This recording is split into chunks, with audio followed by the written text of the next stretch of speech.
ஸ்ரீ குருப்யோ நமஹ. இறையாருக்கு உதவிட அபிராமி அந்தாதியின் இந்த 34வது பாடலை நாம் பாட வேண்டும். வந்தே சரணம் புகுமடியாருக்கு வானுலகம் தந்தே பரிவோடு தான் போயிருக்கும் சதுர்முகமும் பைந்தே நலங்கள் பருமணியாகமும் பாகமும் போர் செந்தேன் மலரும் மலர்கதிர் ஞாயிறும் திங்களுமே. இதன் விளக்கத்தை பார்ப்போம்.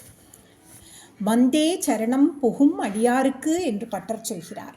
இதன் பொருள், தன்னை சரணடைந்த அடியவர்களுக்கு காலன் வரும் நேரத்தில் மட்டும் காத்தருளாமல் அம்பாள் காலமெல்லாம் களிப்புடன் வாழச் செய்து நல்ல போகங்களை தருவாள். அம்பாளிடம் பக்தி கொண்டவர்களுக்கு சகல வித போகங்களும் கிட்டும். ஆனால் பொருளால் கிட்டும் இன்பம் நிலைக்காது, அருளால் மட்டும் கிட்டும் இன்பம் நிலைக்கும் என்று பட்டர் இந்த சொல்லில் விளக்குகிறார். அடியவர்களுக்கு அன்னை